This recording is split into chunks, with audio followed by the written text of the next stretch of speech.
It's Tuesday, June 2nd, and the time for your Barbados Today morning news update. We begin with a strong warning to COVID-19 protocol breakers to cease and desist. It's coming from the island's Chief Medical Officer, Dr. Kenneth George, who has expressed concern of a possible new wave of COVID-19 cases in the country. Barbados's positivity rate continues to fall with 2 successive days of no new cases. However, Dr. George said he is seriously worried that too many people are letting their guards down and disregarding the protocols. Emmanuel Joseph picks up the story. Referring to the serious state of affairs in some neighboring Caribbean countries with respect to the rising cases and deaths, Dr. George has told non-compliant citizens to take note and stop putting the country here at risk. I believe persons are taking risks. When I move around Barbados, I'm seeing people do things that are not what they have been told, not what the guidance has been given, and I remain extremely concerned. Persons are congregating in large areas without using masks. I have a challenge with that. COVID is still with us here in Barbados. If we say we have no cases of COVID today, that certainly doesn't mean we don't have any cases in Barbados. There's no cases in the samples that we took. And that's why we have to try and sample over and over and over again to make sure that we get a good picture in the long term as to where we are. Dr. George also addressed reports that 2 people died in Barbados recently, immediately following the taking of the vaccine, and that there is speculation of a link between the injection and those deaths. However, while not ruling out the possibility, the government's chief medical advisor was adamant that there is no evidence at the moment of anyone here dying from the vaccine. He told Barbados Today that health officials are examining a number of cases to determine if there is in fact any link between deaths and the inoculation. Fortunately, in Barbados, we have an active surveillance system that manages all the cases that are mild, moderate, and severe, even those that the outcome was the death of an individual. That committee is called the AEFI. Adverse events is associated with immunization. Okay?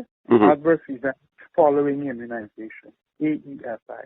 That committee is active and researches every single case of whether it be mild, moderate, and severe. What I will tell you is that we are looking at a few cases, but at this point in time, the Ministry of Health does not have information to support the vaccine causing death in an individual.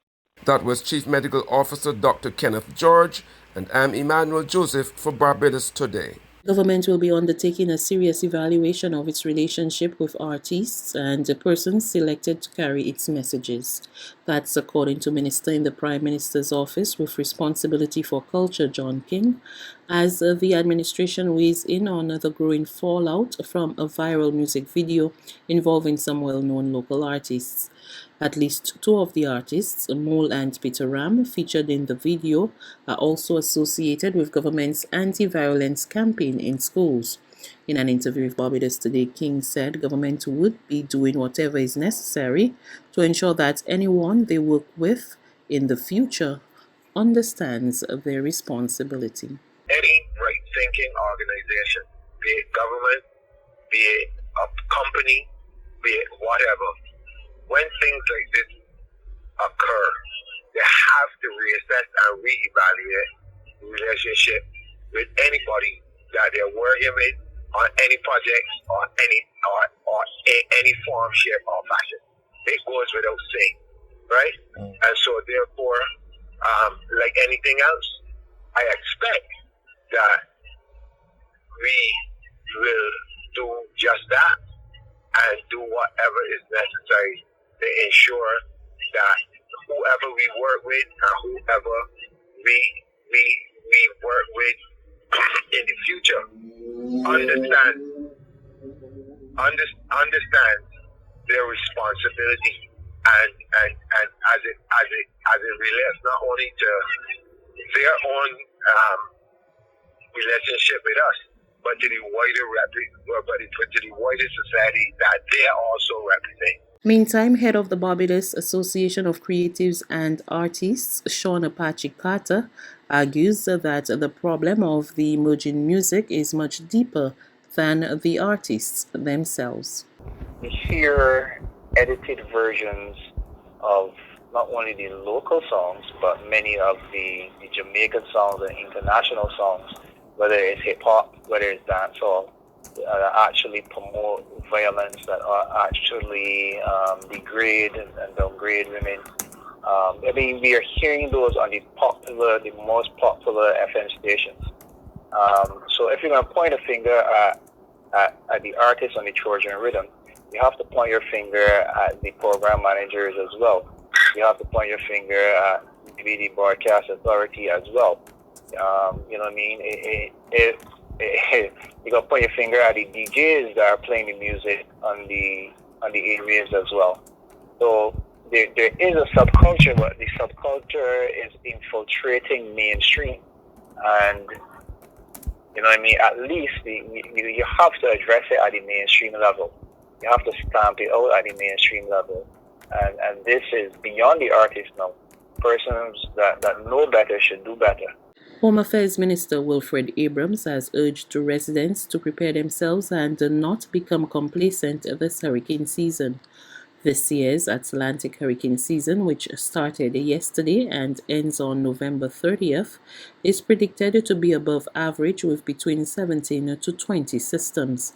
Minister Abrams said while Barbados only had small-scale rain events last year, it was necessary for residents to remain ready for any eventuality. It is apparent that Barbados has been in a constant state of response, dealing with hazard after hazard for an extended period. To ensure national level operational readiness to respond to hazard events that we may experience in this 2021 hurricane season, the government, through the National Emergency Management System, continues to undertake our preparedness, readiness, and coordination activities. The reality is that eventually we will have a significant weather event in Barbados, and each year the odds of this happening get greater and greater. In this season, complacency is our enemy. There is no room for complacency in this hurricane season. We have to get ourselves ready, and we have to remain ready until the end of the hurricane season. There's regional and international news after this short break.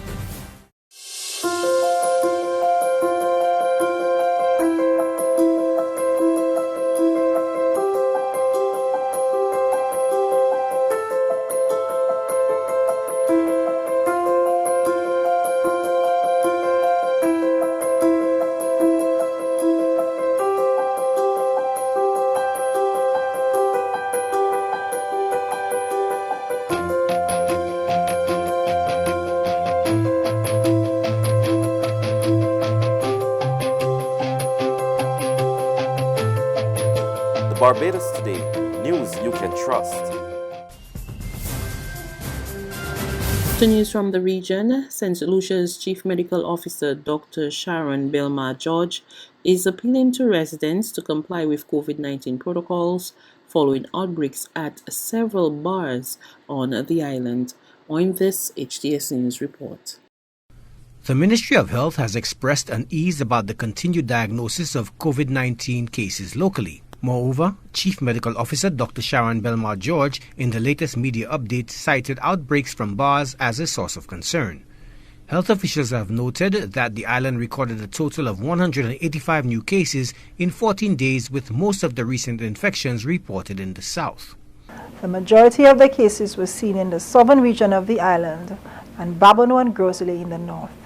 We continue to manage numerous outbreaks emanating from local bars.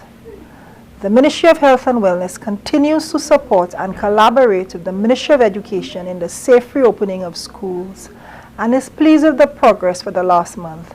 The school administration and teachers are encouraged to continue working with the students to ensure a safe educational environment is maintained at all times.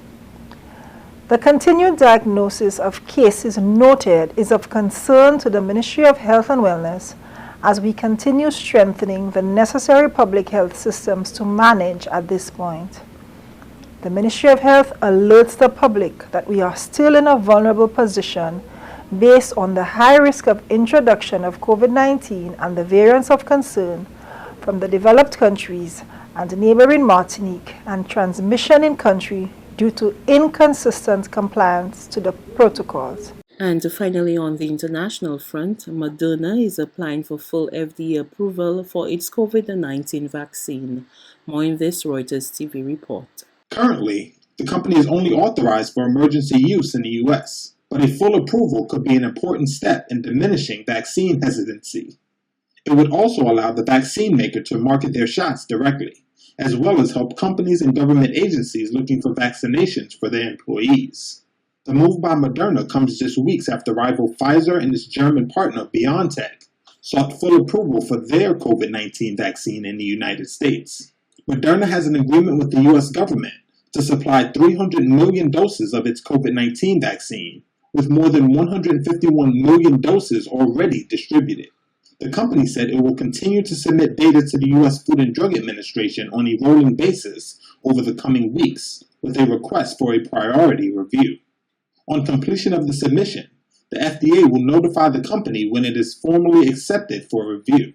That's news. But for the very latest, visit us at www.barbadostoday.bb. You can also subscribe to our e-paper, email updates, or like us on Facebook, and sign up for our breaking news alerts via WhatsApp. We're also on Izumi Media in bus terminals, as well as screenplay at supermarkets and gas stations near you. And you can also hear us on Mix 96.9 FM and Capital Media HD 99.3 FM.